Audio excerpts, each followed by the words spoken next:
Pour lutter contre la délinquance et la récidive, notamment des mineurs, il existe des mesures alternatives à l'incarcération comme le travail d'intérêt général, la réparation pénale et le stage de citoyenneté. Afin de mettre en œuvre ces mesures, le ministère de la Justice s'appuie sur plusieurs partenaires de la société civile, tant publics que privés. En participant ainsi à la mise en œuvre de ces sanctions, les partenaires deviennent des acteurs incontournables pour la réinsertion sociale des personnes condamnées. Ainsi, JCDecaux accueille des jeunes en mesure de réparation pénale depuis 2013 dans ses ateliers. Chaque année, près de 60 jeunes sont intégrés sur les sites de Paris, Saint-Denis, Villeurbanne et Toulouse pour reconditionner des pièces de vélo qui ont été vandalisées sur le terrain. Ces jeunes, nous les accueillons chez JCDecaux après qu'ils ont été interpellés par la police en train de commettre des actes de vandalisme sur des stations de vélo à Paris ou à Lyon. Ils bénéficient alors d'une mesure de réparation pénale s'ils sont primo-délinquants.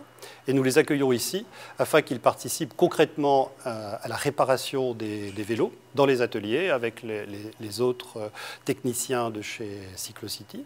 Nous avons une quinzaine de vélos ici qui sont peints. Ces vélos généralement sont volés sur les stations. Les voleurs qui prennent ces vélos repeignent les vélos afin de dissimuler le fait que ces vélos soient des Vélib. Par contre, une fois que ces vélos sont en panne, ces vélos sont abandonnés et nous les récupérons afin d'essayer de les remettre en état pour pouvoir le remettre sur les stations Vélib.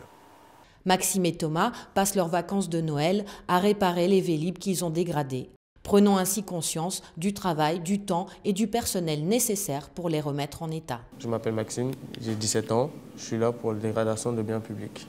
C'était sur la station de Vélib, je suis venu, j'ai donné des coups de pied pour casser un Vélib et le prendre pour rentrer plus vite chez moi. Je m'appelle Thomas, j'ai 16 ans, je suis là pour dégradation de biens publics parce que j'ai volé un vélo, un Vélib. Vu que je m'ennuyais, je me suis dit le Vélib il est devant moi, je l'ai pris. J'étais condamné à venir ici pour réparer des Vélib. Je trouve ça bien parce que ça me dit pas de payer une somme, la somme qu'ils m'ont dit. Je fais 12 jours pour rembourser mes dettes. Je trouve que c'est une bonne mesure pour nous donner des leçons et pas nous obliger à faire une peine ou à payer des amendes. Non, je ne veux plus dégrader de Vélib parce que ça m'a permis d'apprendre une leçon. C'est que quand je fais ça, derrière, il y a des gens qui les réparent. Et ça prend du temps pour les réparer, tout ça.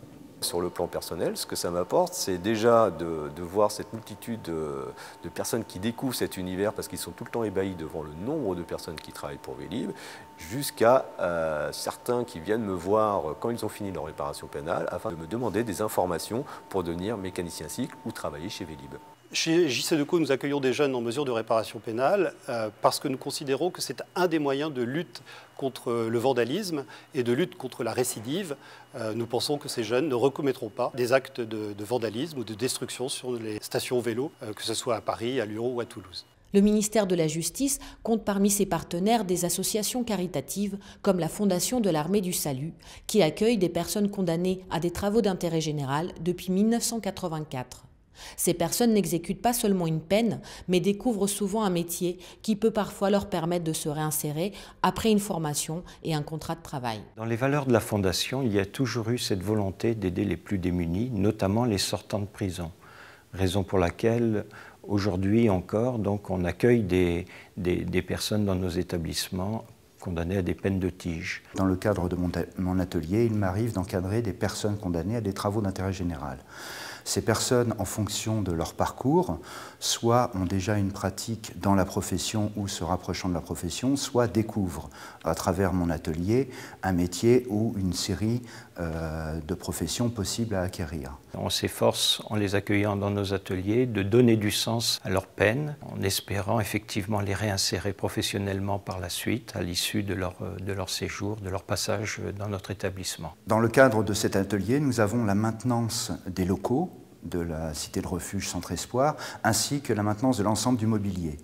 Donc ces personnes peuvent être amenées à travailler et l'acier et le bois, voire certaines matières plastiques, ce qui ouvre une panel de possibilités assez importante. J'ai un exemple en tête qui est qu'une personne qui a découvert la soudure a apprécié cette découverte, est partie se former et cela a débouché sur un CDI et la personne est complètement réinsérée maintenant.